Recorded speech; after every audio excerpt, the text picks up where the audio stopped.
क्या हुआ जब एक झूठे इल्जाम में फंसे नागा साधु की जान बचाने स्वयं आ गए महादेव। उसके बाद जो हुआ उसे देखकर आपके भी रोंगटे खड़े हो जाएंगे।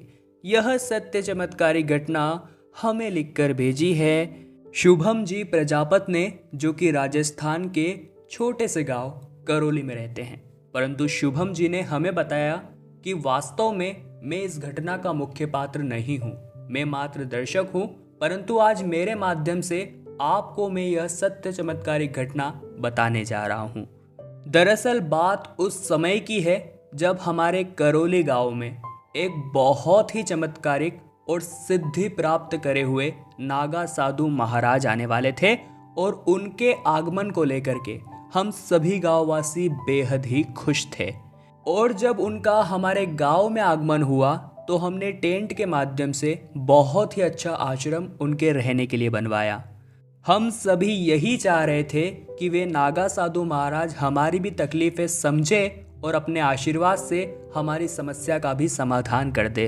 उसके बाद अगले दिन उसी बनाए हुए आश्रम में एक बैठक हुई, जिसमें अपने आसन पर नागा साधु महाराज बैठे थे और उनके सामने हम सभी गांव वाले बैठ चुके थे। अब हमें हमारी तकलीफ उन्हें बताने की जरूरत नहीं पड़ रही थी। वे मात्र हमारी आंखों में देखते और हमारी समस्या बताकर उसका समाधान बता रहे थे। वे वाकई में बहुत ही सिद्ध पुरुष और चमत्कारिक नागा साधु थे। ऐसे में गांव के एक बहुत ही प्रसिद्ध ठाकुर भी उस दिन उस बैठक में आए हुए थे। बाबा ने उनकी आंखों में देखा और उनकी चोरी पकड़ते हुए उनसे कहा कि इस गांव के बहुत से गरीब किसानों की जमीन तुमने गैर कानूनी तरीके से हथिया रखी है। जल्द ही वापस से उनकी जमीन अदा कर दो, अन्यथा तुम्हारे पूरे परिवार को इसका हर्जाना भुगतना पड़ेगा। कहीं न कहीं गांव के उस ठाकुर को सभी लोगों के बीच में अपनी ये बताई गई बात चुप सी गई और उसने बाबा को सबक सिखाने की योजना बनाई। और उसके बाद उसने एक बहुत ही शर्मनाक हरकत को अंजाम दिया, जिसे जानकर आपके भी रोंगटे खड़े हो जाएंगे। और गांव के उस ठाकुर ने नागा साधु के आश्रम से एक चीज उठा ली जो उनकी पहचान करवा सकती थी, और गांव के एक प्रतिष्ठित किसान के घर में रात्रि में चोरी करवाने के बाद उस चीज को वहां पर छोड़ दिया, ताकि चोरी का सारा शक उन नागा साधु महाराज पर आ जाए। पर वो नहीं जानता था कि वो कितनी बड़ी गलती कर रहा है। वे नागा साधु तो स्वयं महादेव के चेले हैं, वे सर्व सिद्धि पुरुष है, वे सब कुछ जानते हैं और उन्हें बचाने वाले भी भोले बाबा बैठे हैं। उसके बाद दोस्तों हुआ तो वही जैसा कि ठाकुर चाहता था। उस घर में चोरी हो जाने के बाद नागा साधु की चीज वहां पाकर पुलिस ने सीधा उनके ऊपर शक किया और उनके आश्रम जाकर चोरी के इल्जाम में उन्हें गिरफ्तार कर लिया। शुभम जी ने बताया, मेरे साथ हम सभी गांव वालों ने इस घटना का बहुत ज़्यादा विरोध किया। हमने उनसे कहा कि ऐसा नहीं हो सकता, वे तो संसार की सारी मोहमाया को छोड़ के यहाँ बैठे हैं, भला चंद सोने के सिक्के या कुछ हीरे जवाहरात से वो क्या करेंगे। परंतु प्राप्त सबूतों के आधार पर पुलिस ने हमारी एक न सुनी और वे उन नागा साधु महाराज को लेकर के जेल चले गए। तब तक भी वे नागा साधु महाराज बहुत ही शांत थे। उनके मुंह से एक शब्द नहीं निकला, क्योंकि वे जानते थे उन्हें बचाने वाले परमात्मा शिव शंकर भूतेश्वर बैठे हैं। उसके बाद उन्हें कोर्ट ले जाया गया और वहां पर जज उनके खिलाफ फैसला सुनाने ही वाला था, तब महादेव शिव का एक बहुत ही बड़ा चमत्कार हुआ।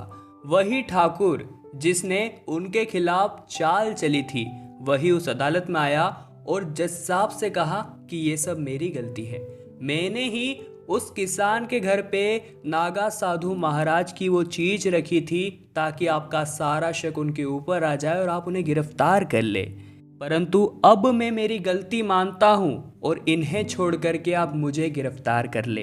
परंतु दोस्तों ऐसा क्या हो गया था कि ठाकुर का हृदय परिवर्तित हो गया और जिन नागा साधु महाराज को वो फंसाना चाहता था उन्हीं के खिलाफ गवाही देने वो आ गया।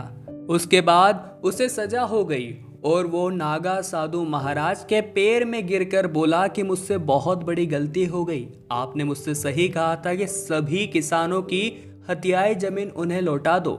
मैंने आपकी बात नहीं मानी और आज मेरी बीवी भी मुझे छोड़कर चली गई है और मेरा बेटा भी सीढ़ियों से गिर करके अस्पताल में पड़ा हुआ है।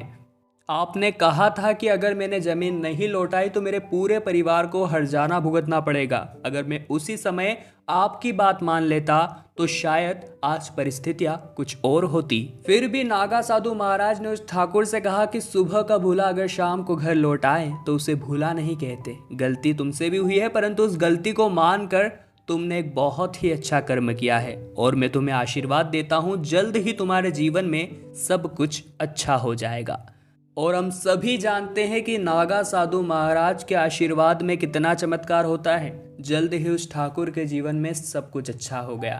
तो शुभम जी की राजस्थान के करौली गांव में घटित यह सत्य चमत्कारिक घटना आपको कितना प्रभावित करती है, नीचे कमेंट बॉक्स में बताइएगा। और साथ ही महादेव के सभी दीवाने हर हर महादेव का नारा लगाना मत भूलिएगा और चैनल को सब्सक्राइब करना तो बनता है ताकि आपको हमेशा ऐसी चमत्कारिक वीडियोस देखने को मिलती रहे। अभी के लिए आप सभी को हर हर महादेव।